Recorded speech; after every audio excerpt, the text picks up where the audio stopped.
गर्मी भले ही कितनी हो जाए, बस शाम की चाय तो ज़रूर पीनी है। राम राम जी सबको। भाई ऐसा मेरा सोच विचार है कि शाम की चाय ना हुई तो कुछ भी ना हुआ, शरीर में जैसे जान कतई न रह रही है। फिर चाय बैठ के मैंने करी इंजॉय। चाय पीते हुए मैंने सोचा कि मुझे क्या क्या काम निपटाने हैं बाज़ार के काम निपटाने के लिए, और प्लानिंग करते हुए मैं निकल पड़ी थी घर से। पर घर से निकलने के बाद में सबसे पहले जाकर पहुंच गई थी मैं पेट्रोल पंप पे, क्योंकि आज था मेरी स्कूटी में पेट्रोल थोड़ा सा कम। वहाँ से करवा के टंकी फुल, दोनों पहियों में हवा करवा के चेक। फिर मैं वहाँ से निकल पड़ी थी इविज क्रॉसिंग की तरफ से, जो है खैर नगर की तरफ। वहाँ से दवाइयाँ लेके फिर मैं आगे की तरफ पहुँच गई थी।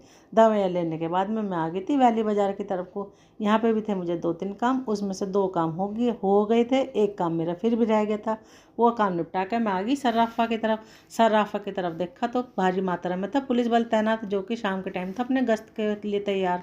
और गश्त करते करते पुलिस जब बढ़ रही थी आगे की तरफ को, क्योंकि आधे से ज़्यादा मार्केट हो चला था बंद, और मैं भी हो गई थी काफ़ी लेट। फिर मैं आ गई थी मंदिर की तरफ। मंदिर में गई तो सबसे पहले मैंने लिया प्रसाद, दिया जलाया, पूजा करी, आरती करी, और बढ़िया तरह से करे मैंने भगवान जी के दर्शन। थोड़ी देर के लिए मैं वहीं रुकी, बैठ के जो है मैंने भगवान जी में मन लगाया अपना, क्योंकि भीड़ ज़्यादा थी नहीं अपनी। थोड़ी देर रुकने के बाद में फिर मैंने अच्छी तरह से हाथ जोड़कर भगवान जी से मैं चल पड़ी थी। फिर चल पड़ी थी मैं अपने घर की तरफ को। यहाँ आ गई थी मैं सूरज कुंड मार्केट की तरफ।